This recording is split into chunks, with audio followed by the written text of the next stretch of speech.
Chapter 5 arithmetic progression. आज हम arithmetic progression के बारे में चर्चा करेंगे। अर्थमेटिक प्रोग्रेशन होता क्या है? अर्थमेटिक प्रोग्रेशन ऐसा होता है जिसमें हम एक सीक्वेंस बनती जाती है। सीक्वेंस में जैसे बहुत सारे अपने टर्म्स होते हैं, बहुत सारे लोग अपने जॉब के लिए जाते हैं, जॉब के लिए उसमें एक कंडीशन रखी जाती है। ऐसी कंडीशन रखी जाती है फर्स्ट ईयर की उनकी सैलरी एक फिक्स कर दी जाती है कि फर्स्ट ईयर सपोज कर लो उनकी सैलरी पर मंथ 10,000 रुपीज रख दी गई। इसके बाद उनको फिक्स किया जाता है कि after first year your salary will be increased 1,000 rupees. Means हर साल उसकी सैलरी क्या होगी? 1,000 रुपये बढ़ती जाएगी। इस तरीके से अगर फर्स्ट ईयर उसकी सैलरी 6,000 रुपीज है तो नेक्स्ट ईयर उसकी सैलरी क्या होगी? 7,000 हो जाएगी। उसके नेक्स्ट ईयर में उसकी सैलरी 8,000 ऐसे इंक्रीज होती जाएगी। ये होता है अर्थमेटिक प्रोग्रेशन। अर्थमेटिक प्रोग्रेशन में हम जब स्टार्ट करते हैं तो सबसे पहले जो प्रीसीडिंग जो नेक्स्ट टर्म होता है, सक्सेसिव टर्म जो होता है, वो प्रीसीडिंग टर्म से एक सर्टेन अमाउंट उसमें ऐड होता जाता है तो उसमें सक्सेसिव अमाउंट प्राप्त होता है। तो प्रीसीडिंग टर्म जो फर्स्ट टर्म होता है, फर्स्ट टर्म को ए से डिनोट किया जाता है। Standard form of A N equal to A plus N minus 1 into D. ये होता है अपना जनरल फॉर्म, इसको कहा जाता है इसमें अर्थमेटिक प्रोग्रेशन का। अर्थमेटिक प्रोग्रेशन का ये जनरल फॉर्म है। इसका फार्मूला है a N equal to A plus N minus 1 into d. इसमें दो चीजें होती हैं। एक तो क्या होता है कि इसमें फाइनाइट टर्म की सीरीज होती है, दूसरी अनफाइनाइट टर्म की सीरीज होती है। जो फाइनाइट टर्म की सीरीज होती है ऐसे में जिसमें लास्ट टर्म दिया गया होता है उसको हम फाइनाइट टर्म की सीरीज कहा जाता है, और जिसमें टर्म लास्ट में नहीं दिया गया होता है उसको इनफाइनाइट टर्म की सीरीज कहा जाता है। Done. For finding N term of arithmetic progression, formula A N equal to A plus N minus 1 into D, where A equal to first term, n equal to number of terms,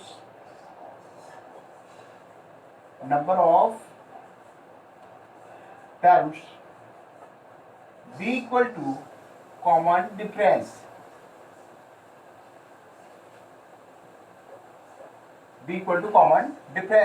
and an equal to n term।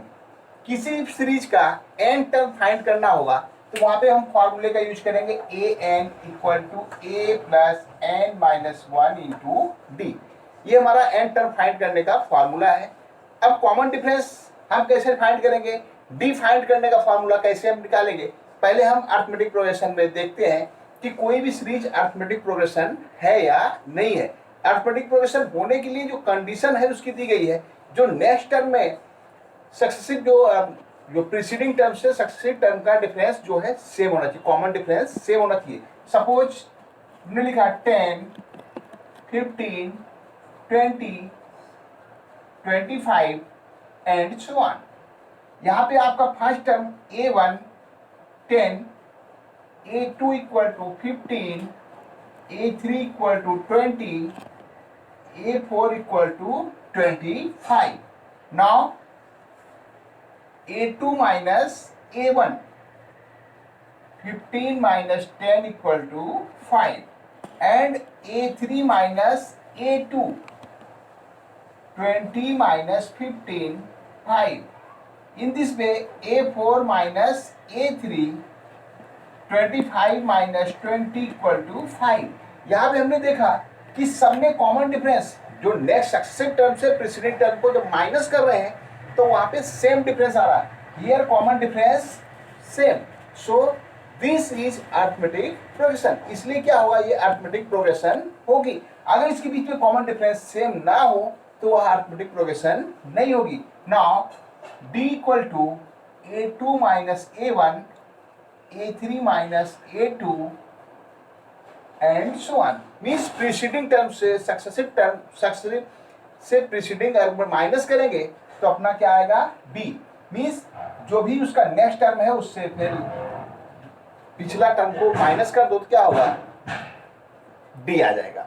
D find करने के लिए इस तरीके से हम find करते हैं। अब अर्थमेटिक प्रोग्रेशन कब होगी और कब नहीं होगी, जैसा आपको बता दिया गया, सबसे इसकी मेन जो कंडीशन दी गई है, अगर उसका कॉमन डिफरेंस सेम होगा तो वह अर्थमेटिक प्रोग्रेशन होगी, नहीं तो नहीं। अर्थमेटिक प्रोग्रेशन होने के लिए अब उसमें प्लस हो सकता है, कॉमन डिफरेंस बढ़ सकता है, प्लस हो सकता है, माइनस में आ सकता है, जीरो आ सकता है। अगर जीरो आए, प्लस हुए, माइनस हो, तब वह अर्थमेटिक प्रोग्रेशन होगा। लेकिन कभी भी अगर वो पावर में बढ़ रहा हो, जैसे आपको दिया गया है, फॉर एग्जाम्पल हमने देख लिया 2 power 2, 2 power 3, 2 power 4, 2 power 5 and so on दिया गया है। ऐसी केस में अर्थमेटिक प्रोग्रेशन नहीं होगा। जैसे आपको दिखाई पड़ रहा होगा 2, 3, 4, यहाँ पे आपको सेम दिखाई पड़ रहा है, लेकिन ये अर्थमेटिक प्रोग्रेशन नहीं होगा। क्यों नहीं होगा? कभी भी अगर ये दिया जाएगा तो 2 पावर 2 कितना होगा 4, 2 पावर 3 कितना होगा 8, 2 पावर 4 कितना होगा 16 एंड सो ऑन। अगर हम देखें यहाँ पे कॉमन डिफरेंस कितने का आएगा, 4 का आएगा, इन दोनों में 4 का डिफरेंस होगा, और यहाँ पे डिफरेंस कितना आ जाएगा 8 का। इसलिए ये अर्थमेटिक प्रोग्रेशन नहीं है, ये अर्थमेटिक प्रोग्रेशन नहीं है। इसके रीजन आपको पता चल गया होगा। पावर में कभी भी होगा तो वह अर्थमेटिक प्रोग्रेशन नहीं होगा। ऐसी केस में अर्थमेटिक प्रोग्रेशन ये नहीं हो सकता। और दूसरा एग्जांपल अगर हम देखना चाहें, सपोज कर लो 2 पावर 2 दिया, 3 पावर 2 दिया, 4 पावर 2 दिया एंड सो ऑन दिया गया है। यहाँ भी आपको 2 + 1 3, 3 + 1 4 दिखाई पड़ रहा है, और पावर तो सेम ही है। लेकिन अगर इसको हम कैलकुलेशन करके देखें तो यहाँ पे 2 पावर 2 कितना होगा 4, 3 पावर 2 कितना होगा 9, 4 पावर 2 16। यहाँ पे 4 और 9 का डिफरेंस कितना हुआ 5, 9 और 16 का डिफरेंस कितना होगा 7। यहाँ पे फर्स्ट और सेकंड का डिफरेंस 5 है, सेकंड थर्ड का डिफरेंस 7 है। कॉमन डिफरेंस सेम नहीं है, इसलिए अर्थमेटिक प्रोग्रेशन नहीं हो सकती है। ओके, अब हम एक्सरसाइज स्टार्ट करते हैं। एक्सरसाइज 5.1, इसमें आपको दिया गया first question, in which of the following situations does the list of number involve make a arithmetic progression and why. Means question क्या कह रहा है, इनमें से कौन जो दिए गए हैं कौन सा अर्थमेटिक प्रोग्रेशन बनाता है, कौन सा अर्थमेटिक प्रोग्रेशन नहीं बन रहा है। Question first, the taxi fare after each kilometre when the fare is ₹15 for the first kilometer and ₹8 for each additional kilometer। Means question first आपका क्या कहा है, फर्स्ट किलोमीटर के लिए उसका फेयर कितना है ₹15 है, और एडिशनल उसमें ₹8 पर किलोमीटर इंक्रीज हो रहा है। Question first condition A = 15 and B = 8। Means first kilometre का उसका फेयर कितना है ₹15 है, और additional each additional kilometre, second kilometre अगर हम जाएं, fare for first kilometre, fare for first kilometre equal to ₹15।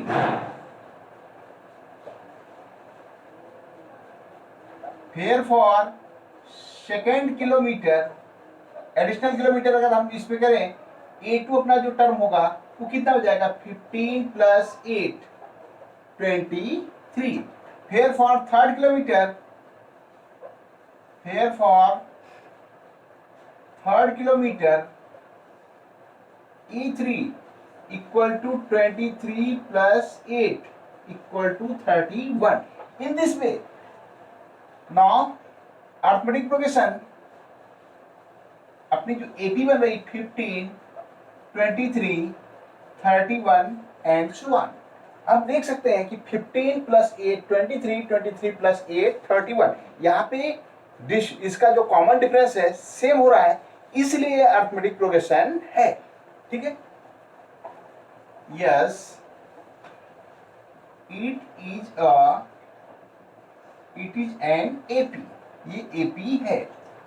Second question, second इसका जो दिया गया पार्ट, इसमें दिया है the amount of the air present in cylinder when a vacuum pump remove 1/4 of the air remaining in the cylinder at a time. Means cylinder में जो भी वैक्यूम पंप से हर बार क्या करती है 1/4 पावर उसके अंदर से निकाल देती है।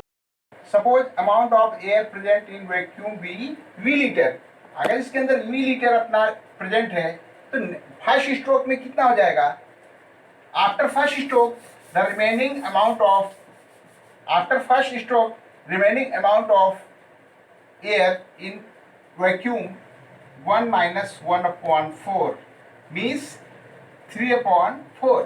After first stroke remaining amount 3/4 means अपना first A1 equal to V, A2 equal to 3B/4, A3 equal to 3B/4 square, A4 equal to 3B/4 power 3। यहाँ पे नेक्स्ट टर्म में क्या होगा, 3B/4 का पावर 1 हुआ, फिर 2, फिर 3, यहाँ पे क्या हो रहा है, पावर में बढ़ रहा है। जब भी इसकी पावर में आएगा तब भी मैंने स्टार्टिंग बोल दिया था कि कभी भी अगर ऐसा होगा तो अरिथमेटिक प्रोग्रेशन नहीं होगा। सो it is not arithmetic progression. इसका आंसर क्या होगा, no. Question number 2,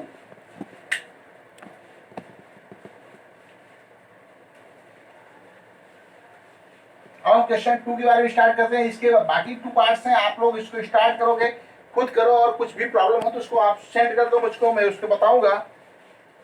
next, write first 4 term of AP when the first term A and common difference D are given as follows, A equal to 10, D equal to 10।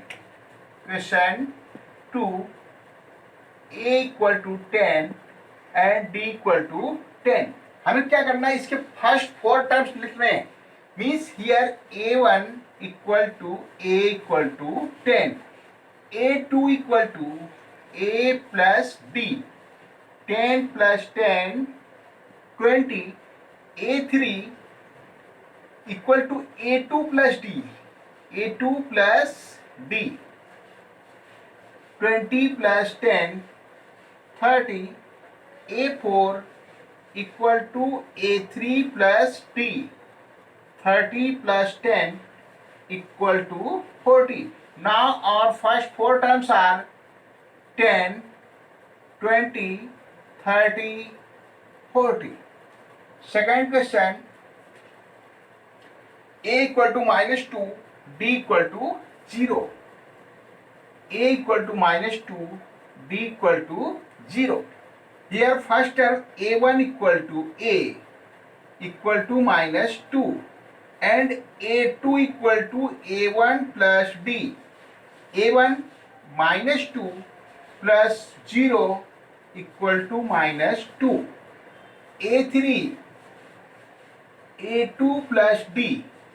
A2 minus 2 D 0 minus 2.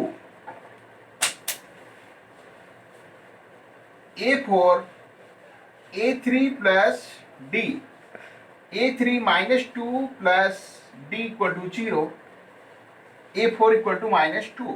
Next 4 terms are minus 2, minus 2, minus 2, minus 2. इसमें क्या हुआ, increment कुछ भी नहीं हो रहा है, difference इसमें 0 है, इसलिए सेम वही रहेगा। जब भी आपको डिफरेंस 0 दिया गया होगा तो ऐसे केस में आपको सेम एज इट इज लिख देना है, उसमें कोई चेंजिंग नहीं होगी। नेक्स्ट अपना है थर्ड, इसको बता रहे हैं आपको। Third, A equal to 4, D equal to minus 3। First term A1 equal to A 4, A2 equal to A1 plus D, A1 4 plus minus 3, 4 minus 3 equal to 1. A3 A2 plus D, A2 अपना आया 1 plus minus 3, 1 minus 3 minus 2. A4 A3 plus D, A3 minus 2 plus minus 3, minus 2 plus minus minus 3 equal to minus 5. Next 4 terms are 4 A2 1 -2 -5 A5 equal to A4 plus D, A4 -5 plus -3 -5 -3 -8। हमारा next question third है। Third question में क्या करना है, for the following APs right first term and common difference. आपको first term लिखना है और उसका कॉमन डिफरेंस बताना है। मींस ए और डी के आपको लिख के बताना है, इसके अंदर ए क्या होगा और डी क्या होगा। फर्स्ट क्वेश्चन है 3 1 -1 -3। Here a equal to 3। a means first term, आपका फर्स्ट टर्म क्या है 3 है, and common difference d, d equal to a2 minus a1। आपको सक्सेसिव टर्म से प्रीसीडिंग टर्म क्या करना है, माइनस करना। मीन्स सेकंड टर्म से फर्स्ट टर्म को माइनस कर दोगे क्या आ जाएगा d। मीन्स a2 आपका कितना है 1 minus 3 equal to -2। Now your answer a equal to 3 and d equal to -2। Second, -5 -1 -5 -1 3 7 and so on। यहाँ पे आपका a equal to -5, first term a equal to -5 and difference d equal to a2 minus a1। a2 कितना है -1 minus a1 -5 -1 minus minus plus, minus minus plus 5 हो गया, -1 + 5 4। Now your answer a equal to -5 and d equal to 4। Third question, third part 1/3 5/3 9/3 and 13/3 and so on। Here a equal to 1/3, first term a equal to 1/3 and d equal to second term minus first term 5/3 minus 1/3 equal to 4/3। Now your answer a equal to 1/3, d equal to 4/3। Fourth part 0.6 1.7 2.8 3.9 and so on। a equal to 0.6, b equal to 1.7 minus 0.6 1.1। Answer a equal to 0.6, d equal to 1.1। If they form an AP, find the common difference d and write 3 more terms। इस question में हमको क्या करना है, इसमें पूछा गया कौन सी AP है। अगर AP अरिथमेटिक प्रोग्रेशन अगर है तो उसके 3 मोर टर्म्स फाइंड करना है, उसमें कॉमन डिफरेंस d फाइंड करना है और 3 मोर टर्म्स बताने हैं। तो सबसे पहले हमें क्या करना है, अरिथमेटिक प्रोग्रेशन है या नहीं उसकी कंडीशन मैंने स्टार्टिंग में आपको पहले ही समझा दिया था। हम ट्राई करते हैं 2 4 8 16। First 2 4 8 16 and so on. Here a2 minus a1। Arithmetic progression आपको पता करने के लिए जो सबसे मेन कंडीशन दी गई है कॉमन डिफरेंस फाइंड करना होता है। अगर कॉमन डिफरेंस सेम होगा तो अरिथमेटिक प्रोग्रेशन होगी, कॉमन डिफरेंस सेम नहीं आएगा तो अरिथमेटिक प्रोग्रेशन नहीं होगी। अगर वो अरिथमेटिक प्रोग्रेशन नहीं है तो उसमें हमें कुछ करना नहीं है। अगर वो अरिथमेटिक प्रोग्रेशन है तो उसमें 3 और मोर टर्म्स फाइंड करने होंगे। तो यहाँ पे a2 minus a1, a2 4 minus 2 2 and a3 minus a2 8 minus 4 4 a4 minus a3 16 minus 8 8 Here D is not equal, D is not same, so it is not an AP. आया आपको समझ में कि क्या कर रहा है? सबसे पहले हमें फाइंड क्या करना है? डी फाइंड करना है। अगर डी इक्वल आए तो वो अरिथमेटिक प्रोग्रेशन होगी, अगर डी इक्वल नहीं है तो अरिथमेटिक प्रोग्रेशन नहीं होगी। इस केस में फर्स्ट क्वेश्चन में हमने देखा, सबने कॉमन डिफरेंस निकाला, फर्स्ट में 2 है, सेकंड में 4 है और थर्ड में 8 है। कॉमन डिफरेंस सेम नहीं है, इसलिए अरिथमेटिक प्रोग्रेशन नहीं होगी। सेकंड ट्राई करते हैं। 2 5 by 2 2 5 by 2 3 7 by 2 and so on.